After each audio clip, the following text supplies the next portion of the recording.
Today's program, presented as part of the University of Hawaii Better Tomorrow Speakers Series, includes a screening of Nā Maka ʻāina's 1993 documentary feature, Act of War, The Overthrow of the Hawaiian Nation, followed by discussion with esteemed educator and community leader, Kaleikoa Kaʻeo. I'll let Kaleikoa introduce himself further during the post-screening conversation. But before the film starts, I did want to give a bit of context for those in the audience who may not be familiar with Nā Maka ʻāina's decades-long work here in Hawaii. Nā Maka ʻāina is an independent video production team formed by Hawaiian-Palestinian patriot Abraham Puhipau Ahmad Jr. and Italian accomplice loyal to the cause, Joan Lander. As Auntie Joan often recounts, Puhipau used to say that he was the ears and she was the eyes, because he was the sound recordist and she was the camera operator and editor. Nā Maka ʻāina emerged from the social and environmental justice movements that spread across the Hawaiian archipelago during the 1970s and persists to this day. Active since 1981, Nā Maka ʻāina developed out of a shared belief in the power of media, specifically in its revolutionary potential to accelerate positive change within educational environments. Together, Puhipau and Auntie Joan documented and perpetuated Hawaiian culture, history, language, art, music, dance, environment, and the politics of independence and self-determination here in Hawaii and throughout Moana Nui. Act of War, The Overthrow of the Hawaiian Nation is an hour-long documentary that offers a provocative look at a historical event. In January 1893, armed troops from the USS Boston landed in Honolulu in support of a treasonous coup against the constitutional sovereign of the Hawaiian Kingdom, Queen Liliuokalani. The event was later described by US President Grover Cleveland as an act of war. That's where the film gets its title from. Produced in association with the Center for Hawaiian Studies, University of Hawaii, the film features historians and scholars Haunani K. Trask, Lilikala Kamaelehiva, Kekuni Blaisdell, and Jonathan K. Kamakaviva Osorio. Act of War was released in 1993 during the centennial year observance of the 1893 overthrow of the Hawaiian Kingdom. The same year, the U.S. Congress passed a joint resolution admitting the illegal taking of Hawaii and formally apologizing to the Hawaiian people for, quote, or who, quote, never relinquished their claims to their inherent sovereignty as a people or over their national lands, end quote. U.S. President Bill Clinton later signed the resolution in November of 1993. 3 decades later, we know that formal apologies uncoupled from meaningful action mean absolutely nothing. As a way of closing this short introduction to the decades-long efforts of Nā Maka ʻāina, my partner, Santia Mialashiba Nash, is an independent filmmaker, and she's also a haumana Olala Hawaii of Kaleikoa and a kāko'o of Auntie Joan. She's going to read a few words that Auntie shared with us yesterday evening in advance of today's program. I'm watching the German film Wings of Desire right now on Turner Classic Movies, directed by Wim Wenders. The movie is about angels, specifically one angel who wants to become human. A Wikipedia entry about the film says that Wenders did not view the angel's protagonist as representative of himself, instead deciding the angel could be an embodiment of film, and that the purpose of film could be to help people by opening their eyes to possibilities. This made me think of my beloved partner, Puhipau, and the kauna to the meaning of his name, to blow away the dust and reveal the secrets. I remember how astonished Puhipau was when he read that definition in the Hawaiian dictionary. For that's how he viewed his role as a filmmaker, to blow away the dust that has been allowed to gather over Hawaii's history and bring it to the attention of the people. I hope we revealed a very small but important portion of Hawaii's history, one that is continually being reassessed, re-examined, and revised. One thing that is unchanged is Puhi Paul's baritone voice, singing the opening song, Blue Hawaii, to be heard by future generators, as he used to call them, for many years into the future. Mahalo, Joan Lander, Wai o Ma'o, Palau Hulu, Ka'u, Hawaii. And we'll stop there for now. If you folks, thank you. If you folks have any, you're feeling anything while you're watching the film, there will be a chance to post questions, reflections, and share stories at the end of the conversation with Kaleikoa, so save it for then. Mahalo. E ala ua o ma hele ka naka ailu na o kaya kula kaho akale. Nau i oai kau puhava uli puhava ke a moa kane moa hini mai ki nā kau lele kalani. O au ke liu e ke aka hoke aka no ia mai taiti tu a taiti mohi mai taiti tapatapo a hakari. E ia mai ka pule koe ha ke a kua. Nai oe ke a kua. E ulano e toho poatani e ia ta maoli ola. E ola hoi o maoli ola. E ola ia oe tāne tu me olona. Oia, ho oia, e ola. O ke kāne hua vai a kua ke nau kalinaka vai o hulu vai kauli kau o honua. O pai ai ki au kamana e au lo ta po o piha. O piha e piha o te to o honua. Pa ai kalani. Lewa te au ya kumuli puka po no. Ano ai, velina me ki aloha, aloha kākou. O au nei o Kaleikoa Kaʻeo, he keiki papa no ino ka mokopuni o Maui. Hana ia, e na e. He haumana wau ma ke kula nui o Hawaiʻi ma Mānoa. Ia wā, ka wā i hoʻopaʻi ai, ke ia wahi ki oni, no leila. He keiki no Maui, nui ko umahalo. I ka poe nāne hoʻokele nei ke ia papahana. O ia e ke ena mahaila o Hawaiʻi. Ke ala wā malalo o ka mana o Dr. Kekuni Blaisdell Ma, Dr. Haunani K. Trask, me Dr. Lilikala Kame Elehiva. Pela no ka poe ma Nā Maka o ka ʻāina. O Eba Maad o iho e Puhi Pau, me Joan Lander. Ia wā, he wahi kanaka o pio ia wā, ma ke kula nui, a ka ua pili loa ia wā, nui na mo olelo no hoi, no lila, aloha. Just to say greetings, aloha to everybody, especially all of those who put on this event here. The Academy of Arts, thank you very much for hosting this and allow this to come forward. Especially to the producers of the film, first of all, the Center for Hawaiian Studies, at that time under the leadership, I believe at that time was Dr. Kekuni Blaisdell, along with Dr. Haunani K. Trask and Dr. Lilikala Kame Elehiva. Also the great work of the great Puhi Pau, E Bamad, as was featured in the very beginning, as you said, I think in the film, and Joan Lander. And I think it's so appropriate, and thank you to my sister, Kapulani Landgraf, for her great artwork through the years. Someone that's always been representative of the people, so mahalo to my sister. And we know each other from a long time ago, back in the 80s when I actually had lots of hair back then. So, but I just want to start off by saying, one of the things that strikes me about this film, I think is most important, is really the opening scenes, the beginning, as the great Puhi Pau, you see singing.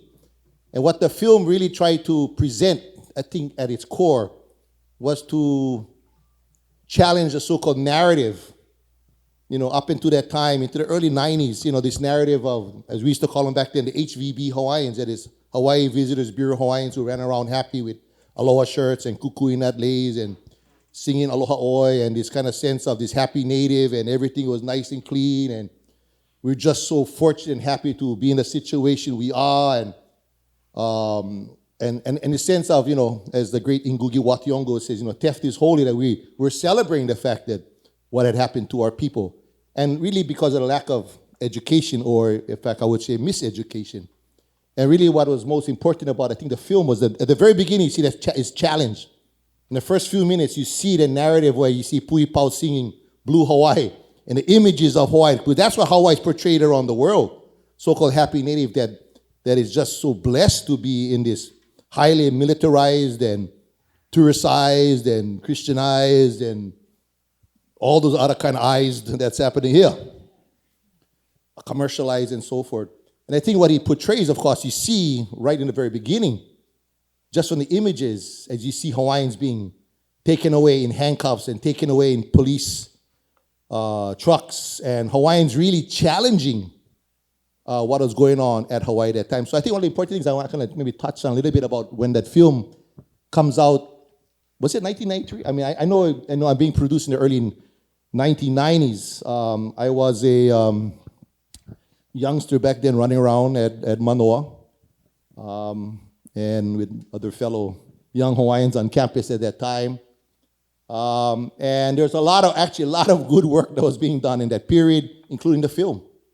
And so a lot of our work at that time was really about challenging, in fact, in many ways, even the university. People don't realize when I tell them these stories today, while this film was being made at the exact same time at the UH, we were fighting with, for example, Kaʻeo, Hawaii. So I'm sure some of you are familiar. Kaʻeo, Hawaii, that's a student newspaper now at UH, who were refusing to print letters or articles in the Hawaiian language. I mean, this is the kind of atmosphere we were at that time. Just to put in Hawaiian words in the student school newspaper, it was a political act that took, in fact, political action. In fact, I know some of you might remember the story where a bunch of us in our organization at that time, called Make'epono Lahui Hawaii, who physically had to, what's the best word I'm trying to use? Collect all the school newspapers we could find one early morning on campus. So they usually put it out the night before, and we had to go and collect it all, the whole campus. Took all those newspapers, and the next day we went right to the Kaleikoa office and we returned them all to them.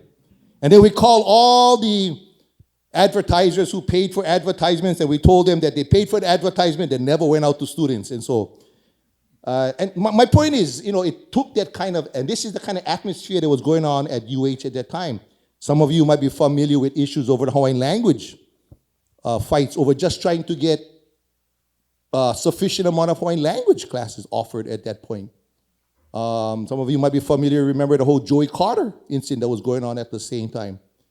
We were engaged with other important so-called battles that were going on, whether it was Halava Valley over the H3, whether it was Luluku on the east side. Some of us had been involved with Waukeli Opuna. There was a geothermal development that was going on at the same time. Hono Kahua with the burial situations at Kapalua. That was going. So all these things were going on all at the same time while this film was actually being produced during those years. So it helped to play a huge, important role, I think, for many of us who were really working hard to change that narrative. Whether it was through art, music, whether it was through curriculum at the university level. There's a lot of things that was going on in the community. And I think what's most important of the work of Joan and Puhi Pau, they're really, as they call themselves, Nā Maka o ʻāina, they really were the eyes and ears of what was going on from the 1980s, especially into the 1990s also. And they helped to document some of the most important voices, I believe, some of the most important events. And, I'm very, very thankful and appreciative that, Kapulani, for example, was able to showcase her great artwork and what she's trying to say, especially of today. The contemporary issues that we're dealing with today as Hawaiian people are, again, these are just new chapters, so some of the same struggles that we've been dealing with since even before this film was produce. And I know, as you can see, I can just keep on talking and talking. So I'm going to just return here- to you, my brother. And you can, We all here to just listen. So mahalo for that context. I really appreciate that. Maybe we can pick up on something we were speaking a little bit about earlier, and that you just brought up, which is that so much has changed since when this film came out in the early 90s, in 93. And a lot of times younger generations take that change for granted. We didn't live through all of the experiences that you just shared necessarily. So maybe the question that I want to ask is related to something that Auntie Joan says a lot, which is that they didn't get everything right in that film. Yeah. But that it was really important that they made it so that it documented the evolution of thought within the Hawaiian sovereignty movement that could then be built on by future generations. So I just wanted to hear from you where you think we're at now relative to in 93, and if somebody was going to make an act of war now, what should that film be about? Yeah, that's definitely. I mean, if you go back to that period, I mean, we got to remember, this is before you even had a Hawaiian Studies Center that you have today. You know, again, this is when we could not even put Hawaiian language in the school newspaper. This is that context. And not just school newspaper, we even struggling amongst our own people. And I've got to share you one story because I think it's important to understand, even for our own people, the consciousness of our own people has changed so much. I mean, it's kind of hard to talk about, but it's one thing to fight UH administration over trying to get Hawaiian language in the school newspaper. Can you imagine fighting other Hawaiian language educators? And I'm going to point you to the school. Nice prominent school at the top, the blue and white mafia, as I call them. And I'm going to be honest, because I think it's important to understand this. Let's not be embarrassed about it. Because this shows how we've changed. One made this huge comment, Kaleikoa, you should never use Hawaiian language politically. Hawaiians never did use Hawaiian language politically. And look at the person, I'm thinking, that's a good example of miseducation. Because I know of Joseph Navahi. You never read Joseph Navahi? You think he never spoke in Hawaiian politically? How about Kalao Kalani? I can go down the list of all these great Hawaiian voices, not even counting Lili'u and others, who spoke eloquently in Hawaiian about our so-called nationhood. Very clear. But you see, this is the miseducation where somehow we went from that kind of consciousness to somehow believing that Hawaiians never talk politically in the Hawaiian language. I think it's important to understand that for today, to say something like that would be seen as being totally foolish and silly. And that's good. That's a good thing. That's the point. We've come such a long way in regards just to understanding our own history, because something happened, as you saw, after the overthrow. We must understand, someone took control of the educational system. Somebody took control of the courts. And there's a lot of things that I think a lot of people don't realize. That's what I think is so important about the film. The film really is the first time we had you want to call it a Hawaiian-led, controlled voice that was put in a sense of a documentary where it wasn't just someone's opinion, but you can actually read and hear the words of those who were there. You can hear what the admiral said. You can hear what Senator Blaine says. You can hear what President Cleveland said, Harrison said. You can hear Lili'u's own. In other words, the context wasn't just of something that we had heard about, perhaps it happened, but the film was so important because it definitely changed the narrative, one of just being just people's opinions, to saying, hey, this is actual evidence and facts that you can actually look at and see. Now, going back to that point, when this film was made, it was seen as being something that you would consider as being very progressive and maybe radical at that point. Now today, for many of those involved, especially on the education wing or the research wing, or kind of understanding the politics of political history today, you might look at the language and say, oh, some of that stuff may be kind of, incorrect perhaps, or might be seen as being not progressive. And that's a good thing, you see. The point being is that when I look back at what was said then, there are some things that I would fix today, but for the most part, most of the information that's presented, again, this is information that come directly, first-hand accounts, actual quotes, actual documents. So those things speak for themselves in many ways. But let me give you an example. When you look at what was going on at that time, again, this is before even the apology bill was put out. The United States had yet to say, we apologize for the wrongs that we had did and the sins that we had performed. We knew they did all this wrong stuff, but they had yet to apologize for that. Yeah, so this is before the tribunal that happened in Hawaii in 1993. So a lot of those kinds of so-called events came after this film, and I think that's what's so important about this film helped to really, in many ways, crack open these kinds of discussions. Not in people just, wild opinions about what occurred, but actually starting to analyze the facts and research of what was said. And to put faces and to put quotes. And again, I still remember the first time this came out as a VHS videotape. Oh my gosh! Oh, I can take this into the schools. And that's what we did. I mean, it was like you carrying this radical, look at this, what I got here. And it became this physical piece of, research information that could, in many ways, speak for itself.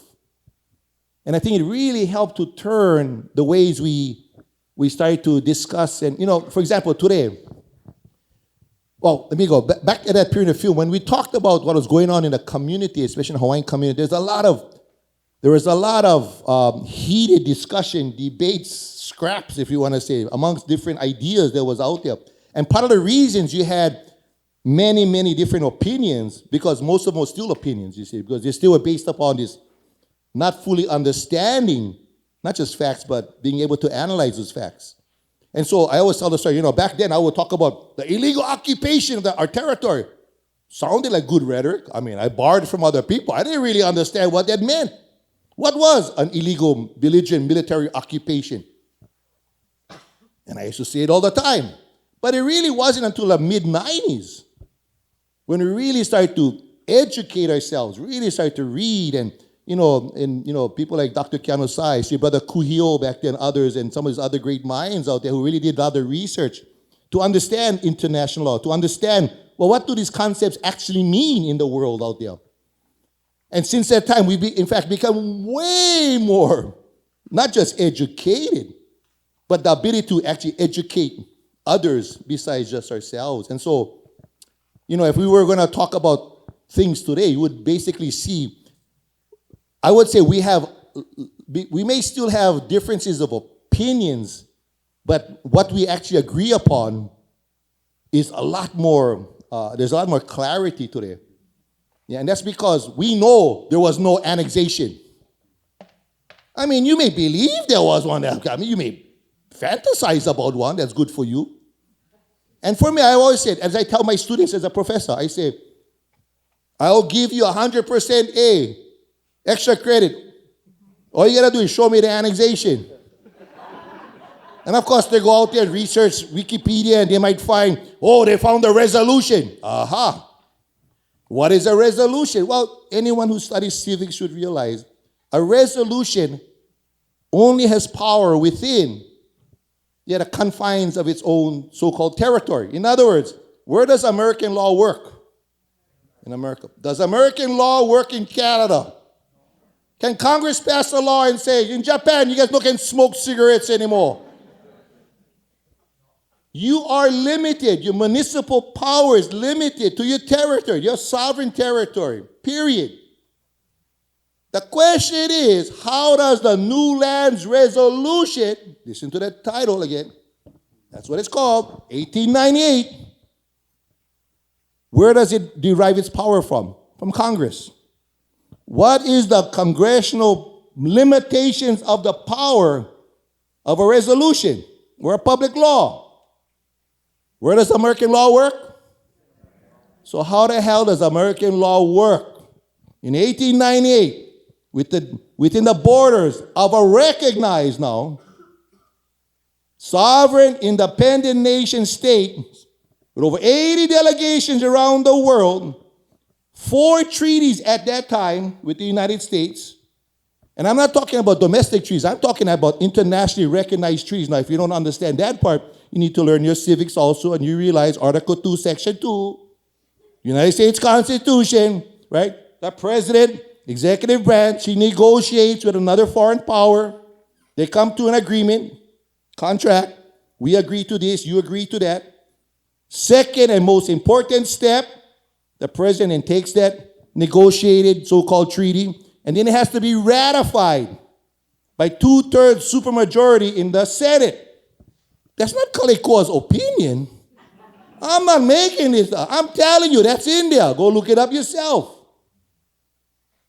That's a treaty. And then the third piece, that treaty, then after ratified, then you got to take it back to your home country to make sure that my copy and their copy is the same, right? You got to have two different copies. And you got to make sure that you support it. Well, let's go look in the Hawaiian situation. What happens in 1897? Well, we know the attempted ratification of that treaty, I use the word attempted, fails in the U.S. Senate. And what is passed in March of 1898 is the Newlands Resolution, which they talk about. Again, read it for yourselves. And you can find this stuff on the internet today. Again, new technologies. You don't even have to go to the 5th floor Moore Hall in the library anymore to look it up. Or microfilm. You can find it on my phone probably. And you can read. You can read Cleveland's address to Congress. You can read Gresham's letter. You can probably read part of the Senate select hearings, secret hearings that they had about that question. And you can read for themselves. They knew that that resolution had no power to effectively transfer title of, they say it themselves, not Kaleikoa. They say it themselves. They knew it would not transfer title, would not transfer jurisdiction. Now, I'm not saying I got the answer and that's how it's going to work, because I know I've been out in the community for long enough to know just because I get, it's never been about truth and facts. It's never been about truth and facts. Because if there was about truth and facts, we win already. No problem. It's easy. Don't believe me? I'll give you some names you should go look up. How about KMIEC? K-M-I-E-C. 1988. Department of Justice report. He's writing a report for the Department of Justice to figure out, and had to do with sovereignty and the power of sovereignty in regards to international waters. Had to do with the question of Taiwan. And they're looking at what was the United States? What is the international powers? Hey, let's go check out Hawaii. Let's go see how United States law works in Hawaii. Hawaii be a good example. Well, he does his whole investigation, and what does he find? He basically says, frick, I don't know what U.S. constitutional power was used. In other words, even their own guys are telling us they don't know. Now, if you know, I would like to hear it. My point is, if you don't know, if you cannot find the answer, you at some point have to accept the truth that Hawaii is under an illegal, belligerent, military occupation to this day. Now, you may not like me saying that. That's maybe your opinion. That is fine. But I know if you had the evidence that it was, I would gladly accept it, as I say. But I've been doing this for long enough that I know the answer, you see. And so what you see going on today, a lot of the language, what's going on today, this is a continuation of this so-called resistance. In fact, that's why I love the title, Au'a. Au'a ia e tama e tōna motu, e tōna motu e tama e au'a ia. Au'a ia, hang on. No, let go. Hang on. They knew. Hang on to the end, young one. Hang on. And what are we going to hang on to? Kulaiwi. It's even a language, the Kulaiwi, a so-called homeland. And the word kula, right? Like a flat place. Iwi, bones. You know, as one of my teachers said, wherever I walk upon this place in Hawaii, I literally walk upon the bones of my ancestors. Whenever I eat from the ground, I eat from the ground my ancestors lay. Because in Hawaiian, it's the same word. When you kanu plants in the ground, when I plant That's the same word we use when they put those who have passed on in the ground. We plant them back into the earth. Same word, same context. But I'm also a believer. You see, the reason I believe in education so much, because I believe that all peoples, and I use the word all, A-L-L, all. I think all peoples, part of our humanity, all peoples understand that all peoples come from the earth and are connected to this earth. And so in aloha ʻāina, which is our word for patriotism, that's why it's that word. Because I think all peoples, and I'm going to share this, I had a good friend of mine. I remember back in the early 90s, there's a lot of fights against, back then was a lot of golf course developments that were coming in, and this huge money, Japanese money especially, was coming in and trying to create a lot of these golf course resort areas. So a lot of us young guys were involved with some of the struggles against it. And so they sent a bunch of, some Hawaiians went off to places like Japan and Okinawa, and they went out there to go organize. And I remember then someone came back and said, in Japan specifically, they were saying, when they went out there, they met with the farmers, and they say, those Japanese farmers, they love the land, just like how we love our land. The people in Okinawa, they love their reefs and their fishing, just like how we love our reefs and our fishing. So my contention is, this is a human question. This is not just a question in regards to Hawaiians and Hawaii. I believe all peoples. And as someone who is half Irish myself, as I would say, and I know my Irish people, as my mom taught me, they fought against British colonization for 1,000 years. They'll fight for 1,000 more to unite Ireland. This is just part of we as all humanity. And so the key element for me has always been about telling the story and telling truth. And I think that's what's most important about, especially artwork. Again, my sister Kapulani and her artwork. Again, you might look at it, just a simple kind of pieces, with the faces of all these kanaka. Yeah, showing resistance, showing passion, showing determination, showing that we are here and we ain't going anywhere. And my contention would be that we are getting stronger, we are getting wiser, and we're getting better in our organizing and more effective in understanding. Because the key to everything is education, correcting of miseducation. And once you start to experience a lot of these kinds of truths in many ways, you start to realize, that's why going back to, the film, back in 1993 when the film was released, that was the best truth that we knew in 1993. A lot of the questions of whether it was how do you deal with nation to nation, nation within a nation, federal recognition. There was a push back then also working within the international community, especially back then, especially Article 73, the decolonization pathway was kind of seen as the pathway back then. Because in reality, that's the only things we really understood at that point in history. Now, it's kind of different time today. Today, we're a lot more wiser in regards to ideas of occupation and deoccupation. What are some of the potential avenues that might work or might not work? And to be clear, we all don't all agree either, which is a good thing, you see. It's a good thing to have different ideas and different research and different opinions, because this is how we find what's the best path that's going to be. We don't want to be dogmatic. We don't want to be one guy knows and let's go follow the leader. That's never been our way as a people. Can I jump in? Yeah, go ahead, brother. So, sorry, you better jump in real quick. Well, I mean, you gave me the segue right there. So, just picking up on what you said earlier about the importance of continuing to tell our stories through new technologies. I'm probably not going to get a chance to ever ask you this again in this kind of setting. So I wanted to make sure to just acknowledge your Instagram handle, Anarchist Nerd Moke, which has gotta be one of the all-time best account names ever. So, since we're here, can you share a bit with us what those descriptors mean to you and why that's important? Kaleikoa anarchist, what is that? People freak out. I said, for me, I define it in the most simplest way, in a Hawaiian anarchist way, 3 concepts in Hawaiian. The first is the sense of laulima. Everything done in cooperative kind of way, laulima. Everybody has a role to play. Yeah, laulima, many hands. Not what one guy do the work and I profit off their work, right? We're all in there. The second, of course, is kaulike.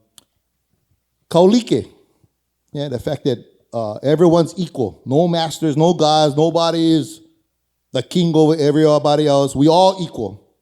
And the third important piece is lokahi. Yeah, the sense of we all in this together. Only get one team, as one, a lot of talks. Only get one canoe, and we got to figure it out. So once you have, those are the three elements. As an anarchist, for me, real simple. Yeah, and funny because Hawaiians will, calling yourself. I go, you believe in lokahi? Yeah. You believe in laulima? Yeah. You believe in kaulike? Yeah. Oh, you an anarchist too, like me? Huh? And in fact, if any of you were able to go to the Mauna, in our defense of Mauna Kea, and you saw or witnessed or experienced even better how things kind of move, that was very anarchist. Who was the leader? Who decided what to cook? It just happened. You do what you do. You get in what you know. You say something, build up, whatever. And so what you saw, I think for me, that's what was so powerful.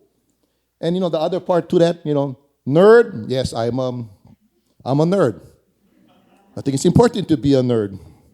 I love to read, I love to study, I love to inquire. And the third, I'm moke. And I always say this, and I always say this because I was in a university class, this is a long time ago, one of the first classes I ever took. And there was an instructor who was talking about, for whatever reason, mokes. And how terrible for Hawaiians to want to be mokes and Hawaiians. And I was like, gee, all my uncles are mokes. I'm a moke. And so from that time on, I said, yeah, I am who I am. I speak the way I speak because I am of this place. I'm not from Iowa. I'm not from Oklahoma. I'm not from, Virginia. I don't need to be like them or think like them or act like them. I'm from here. And so it's that kind of reclamation of those kinds of identities that I'm not trying to dress or look or be like anybody else. I am of this place. I will be of this place. I will forever be of this place. And so, yeah, I'm a proud anarchist, and I'm a nerd, and I'm a moke. So that's my handle. Yeah.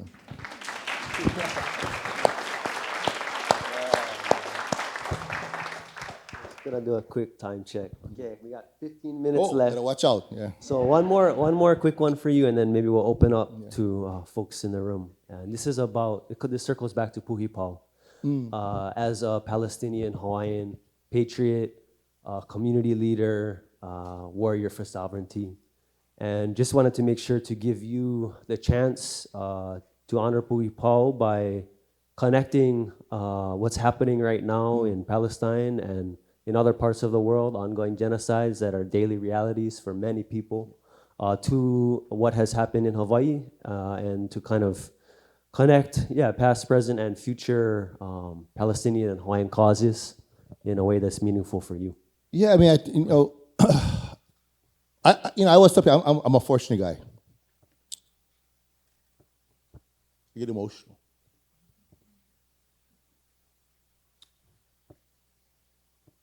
Puhi Pau, in fact, was one of those teachers. Kekuni Blaisdell, Kobula Mona, Marion Kelly, of course, Dr. Hanani K. Trask, Kamakahuki Lani Van Alphen, Kauai Puna Pre-Jean. I mean, I can start naming all those people that I was blessed to be around. Blessed to be around these people. Puhi Pau was one of them also. The thing I loved about Puhi Pau, he was a gracious man, but very strong, and he's just a very strong, but he had this kind of dignity about it. I think that's the best way to describe it. And when you talk with him and you knew his history of his own life, like he saw me actually in the film being arrested at Sand Island. So if you know a little bit about Puhi Pau at Sand Island, he was living at Sand Island. Yeah, out in the boonies, throwaway land that was kind of seen. And to the state wanted to create some kind of cultural park or development in the area. They had Hawaiians living there. We got to get rid of those Hawaiians. Unfortunately, those lands are actually lands that belong to whom? Those are Hawaiian lands now, you see. So Pui Pao, guys, as he says, he was this kind of uneducated person. He went to Kamehameha schools, he did all these things, ROTC and all, but he had no knowledge. But he was doing that struggle, and that's, of course, where him and Joan Joan was doing the filming. And Sand Island Story. You can watch that film, and Pui Pao plays an important role in that. But he gets transformed, and he realizes he can do something about it. He becomes, of course, the sound man of Nā Maka o ʻāina, which leads him to kind of meet and go around and understand all the different kind of aspects that were going on in the Hawaiian community at that time. But he was very, very strong in his so-called calling, especially in regards to his so-called Hawaiian nationalist spirit, best way I can describe it. And part of it had to do because of himself being half Palestinian, that he would speak about. He understood what it meant, as he said, on both sides. And so, the other thing with Pui Pao also, that he was part of a circle of other important voices that I was blessed to be around. Again, like people like Kaipuna Prijin, who had done a lot of work internationally. I got to share this one story about Kaipuna, because I think let me kind of share this.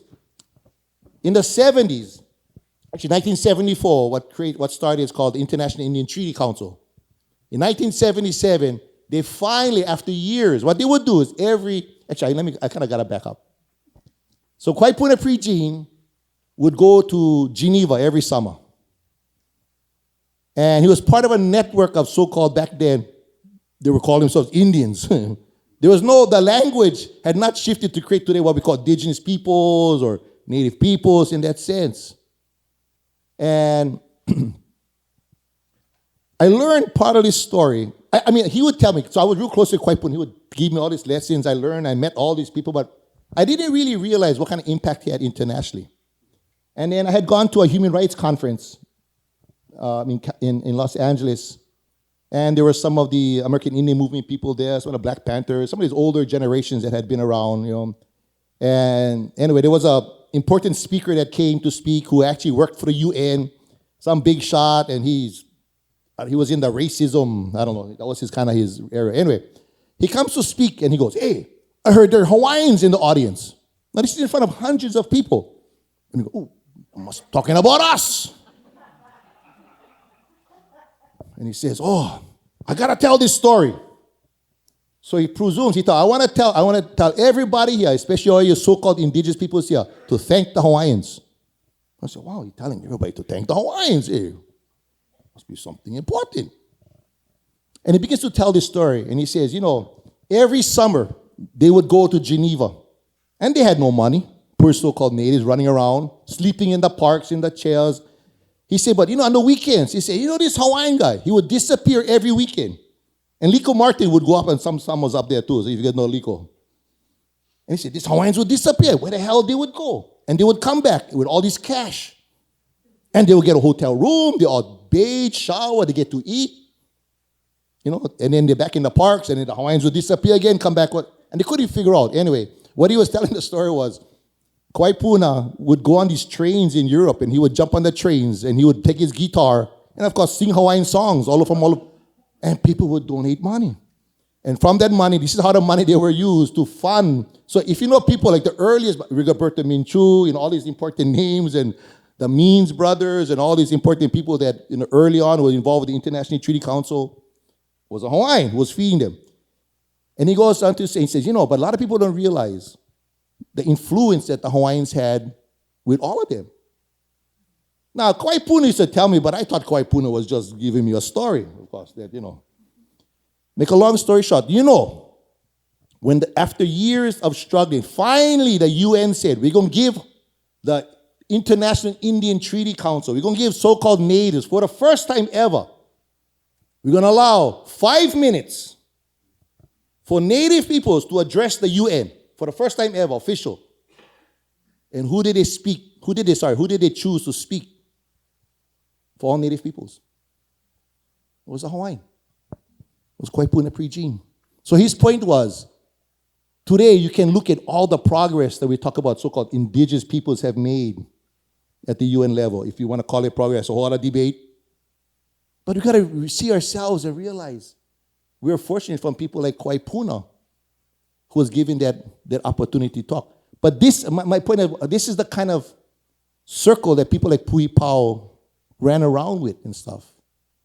And I think it's really important to understand that even as Hawaiians, as much as we always get told that we lost things, because that's what we get told all the time. Oh, you Hawaiians lost this, your language.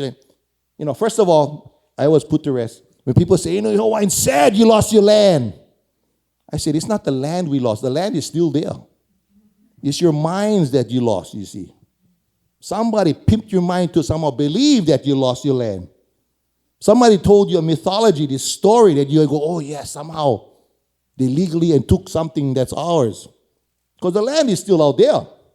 It's the paperwork that somebody has sold to you that told you that their paper is good and yours is no good. That's the question. It's not the land. You see, but that's how we get trained or pimped into thinking that somehow, these things have kind of been lost. And what the important work of people like Joan and Pui Pao had did in the past, I think, especially during that period, is to videotape and document the best you can in regards to witnessing what actually occurred. Because if you think about it, the work of Nā Maka ʻāina really is probably the most important element in the so-called re-education of our people. So it's whether or not witnessing what happens in Waimanalo, like the Waimanalo eviction that I hope you all see one day if you haven't seen that, or the tribunal, or Pele's appeal, or many of these other films that they've produced. If you want to actually understand what the question was then, and more importantly, what the question is still today, much of the same questions we dealt with then we're still dealing with today. And Pui Pao guys,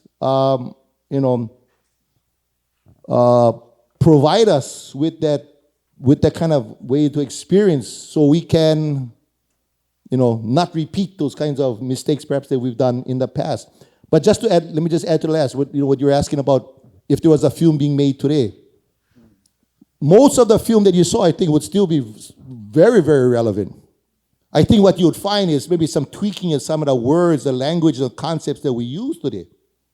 For example, I think the piece with the annexation, I would probably expand that more to talk about why the annexation was.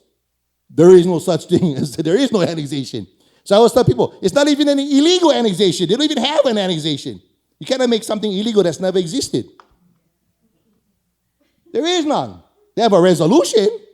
That's it. That's what it is. Or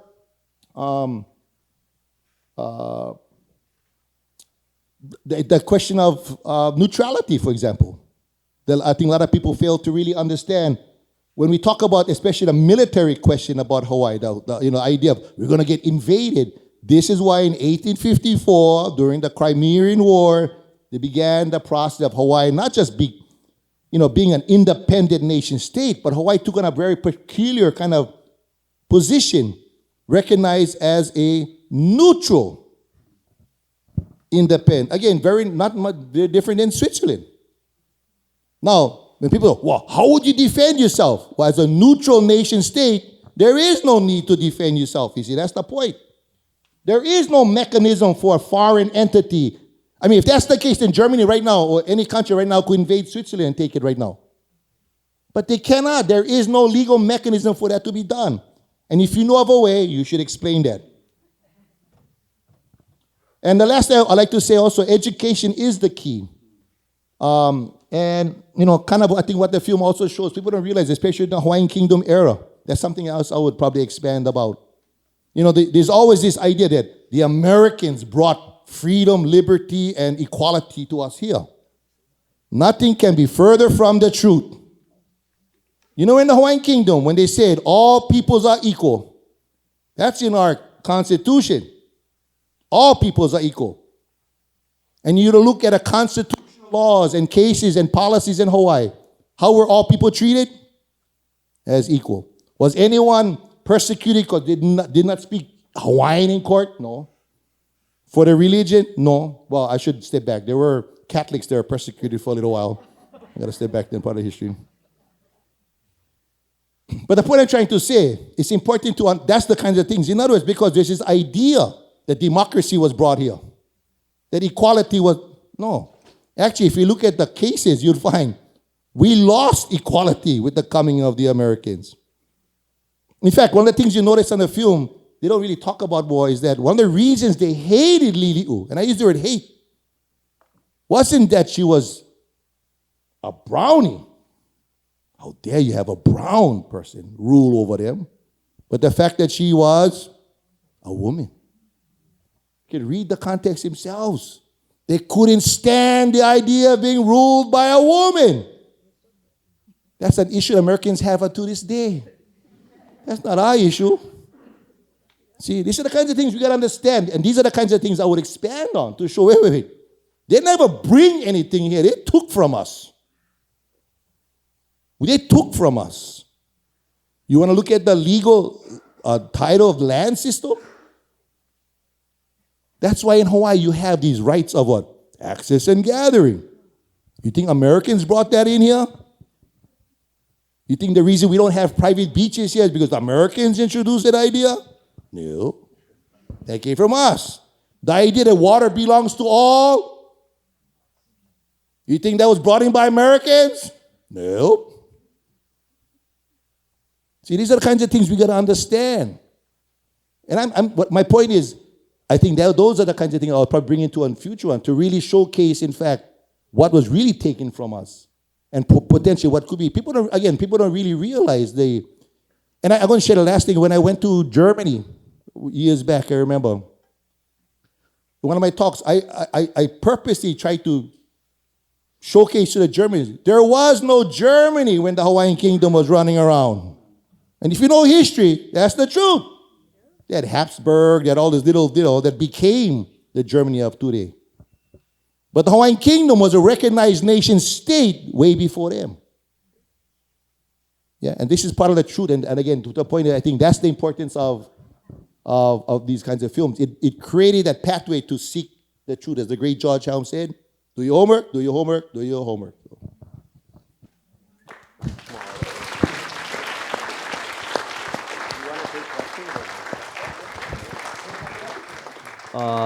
Sarah, is it okay if we go over a little bit? We're at 4 right now. Just in case there's a question in the room, or thank you, got the thumbs up. Or if anybody wants to share a story of Nā Maka ʻāina, yes, Auntie, I'll run this over to you.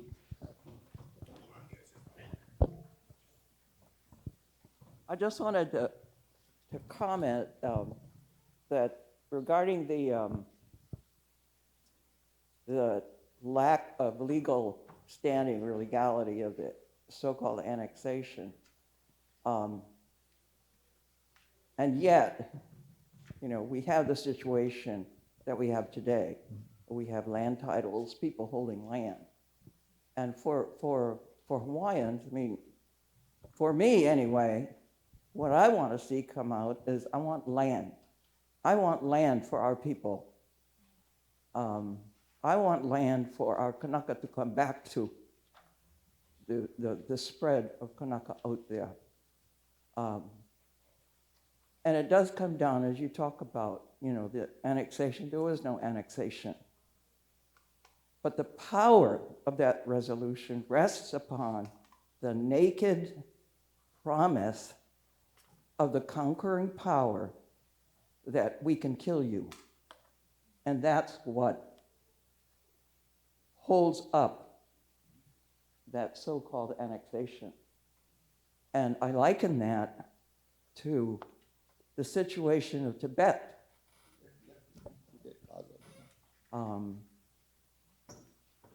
Although there are no rockets and missiles and all that came through in the taking of our land and our ways,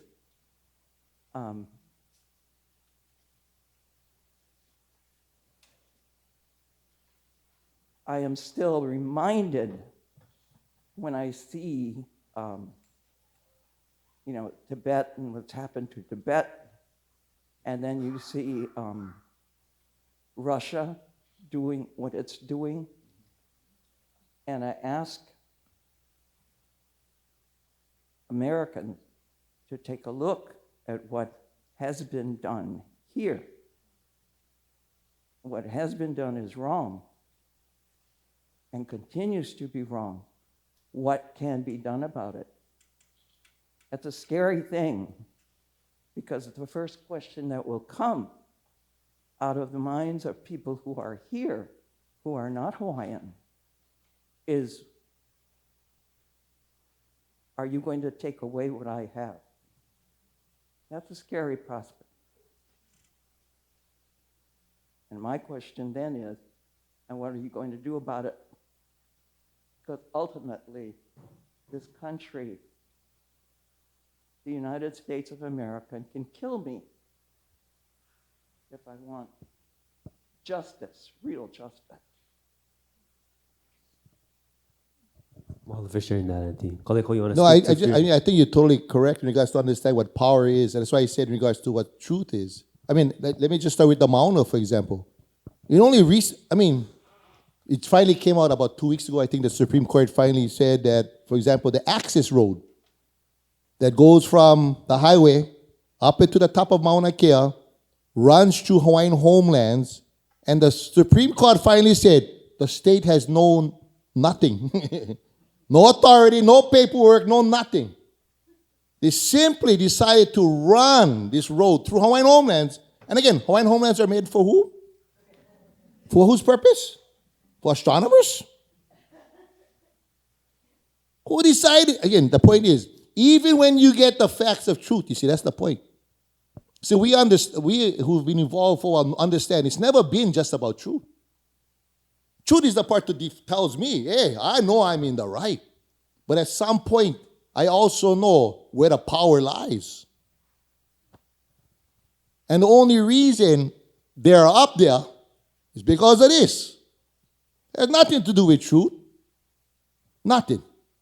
It has nothing to do with freedom and liberty for all, or consent of the governed, all those great ideals we get taught. It simply has to do with this. And so dealing with this is another difficult, of course, it is the question. And it's very, I think today when you look at what's going on, think of what's going on in the world right now. I can turn on, whether it's social media, I can turn on news right now and I can witness women and children being killed, slaughtered right now. I don't know what legal authority that can be ever under, but think about that. In what legal authority could you ever in any way justify that? But it's going on.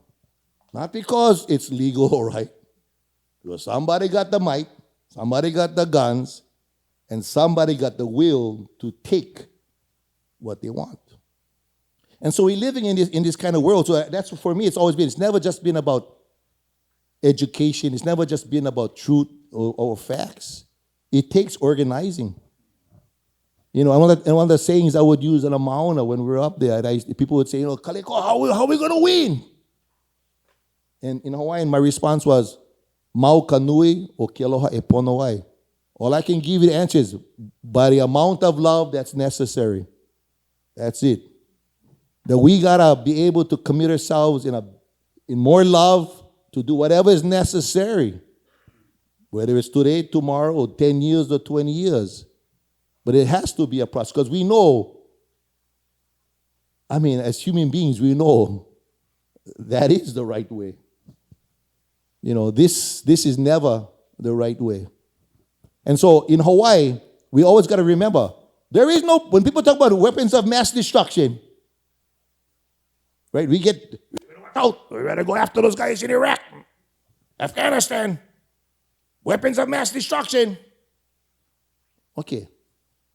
Where are the greatest weapons of mass destruction? They're in the Pacific. The American nuclear weaponry program is developed where? Rangalap, Inuatak, Bikini Atoll. We get the 7th Fleet right out here. Nuclear, hydro, submarines, aircraft carriers. Every bomb, every nuclear weaponry that you can think of is right outside here. But we get so fooled into thinking somehow that it's, there's way out there. The point I'm trying to say is that we got to recognize, especially for Hawaiian people, there is no place in the world, I would say, that's as militarized, commercialized, missionized, commodified, touristized. And you know what? We're still here.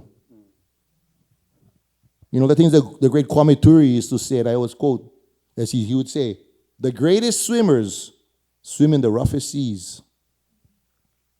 The greatest swimmers swim in the roughest seas. That even though we're this inundated, the fact that we still struggle, and the fact that we still struggle in this time through kapu aloha, to me is a testament of the strength of our people. And not just our people. And I don't mean just Hawaiian people, but I'm saying this place. Yes, because even on the Mauna, it's not just Kanaka, but those who love our people. People like Joan, who come and commit themselves to support and walk along with us and do whatever necessary along with us, because that's what's right. Yeah, so another thing I learned through the years also was this, that I may not be able to do what is necessary to free my people in my own homeland. Maybe not. But I can help to alleviate and free some people somewhere else, perhaps. That's something I still can do. And this is why I speak on behalf of, whether it's Palestine, or I speak on people of the Northwest Territories under Canadian control now. Or we can talk about our cousins in Standing Rock. Or we can talk with people in, where's the Solomon Islands or Kanaki right now. These are other parts of the world, just like us, dealing with some of the same kind of situations. And so if I cannot do anything physically to support them, I know I can use my mouth, I know I can write, I know I can teach, and I can share. And I think that's the most, there's always something we can do. That's the bottom line. And so I think that's the most important piece. Aloha isn't something that's just limited to this room, or limited to Hawaii, or limited just to Hawaiians. I think aloha is a human question that we have to help teach or reteach the world. Mauka nui o ke aloha e pono ai. That's what we need to do. So, just jumping back in, if there's one more question or comment or reflection from the room, we can take one more. We're already over time. Now's your chance if you feel compelled. Kapu? Okay. Mahalo Kumu and mahalo Drew. You spoke about truth telling.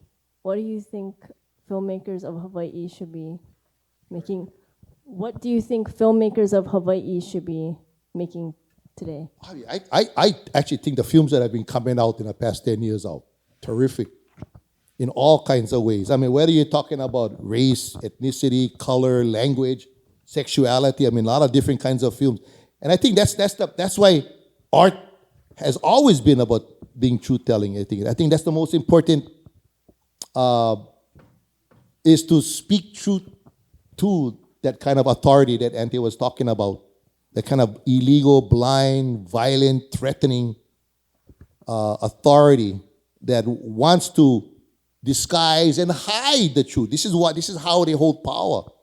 And it's really the role of artists and the poets and the musicians, and of course filmmakers, to find ways to dismantle those falsehoods that they use to create that mythology or narratives that hold and bind us and stuff. And so I definitely think that, I don't think you can do without the role of so-called artists or the poets and the filmmakers.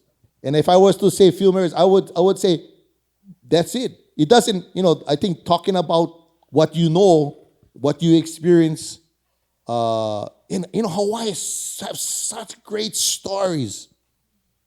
I want you guys to think about it.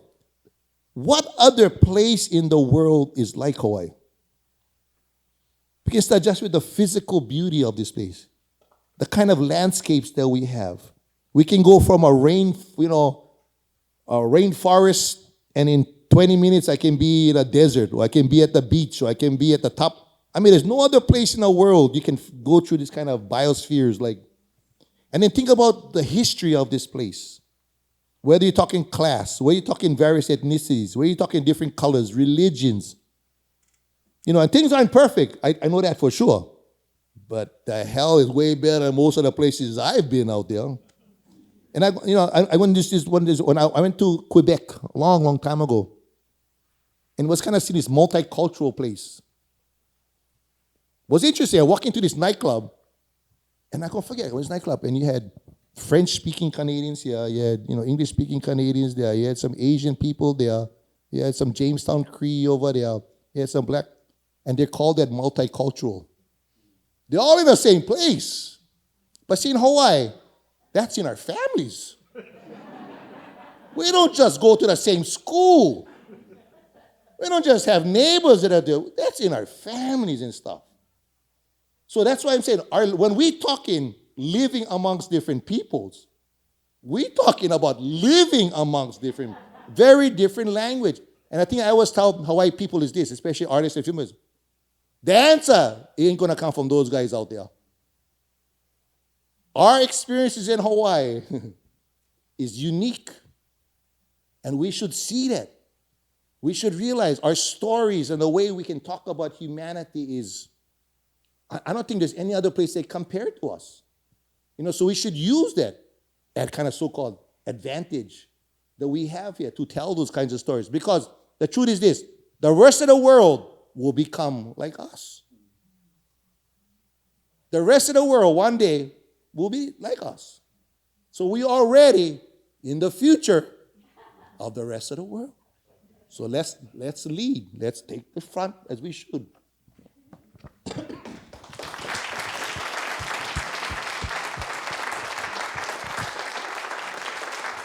So as a way of closing today's session, I'm going to just read a short text that Puhipao wrote in 1993, the same year that Act of War was released. This is called To Heal a Nation. Time heals many things and situations. If given the time, most things and situations will heal themselves. Time is eternal, change is constant. That is, in a period of time, changes constantly take place. Chaos is order, and time proves that. Chaos is constant, order is constant, change is constant, and time is constant. All of this and the universe are in perfect balance.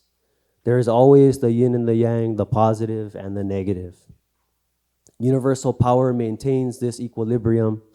An individual person reflects this concept. So does an organization, even a nation, a world, and an infinite universe. All is in constant chaos, changing time after time, again and again. Because this is so, we will again experience Hawaiian sovereignty and independence. We will welcome once again the world to come and visit our home. Our language will be in full bloom. The land will be alive with food. The rivers will nurture our land with clean water. Our shorelines will be rich with limu, shellfish, and fish ponds. The ocean will be abundant with the giants that have dwindled from the abuse of the greedy. Hawaii will be the shining jewel, glistening in the middle of the Pacific, an example for the world's nations to follow. We'll end with that. Mahalo Puhipao and Auntie Joe. Thank you, Kaleikoa.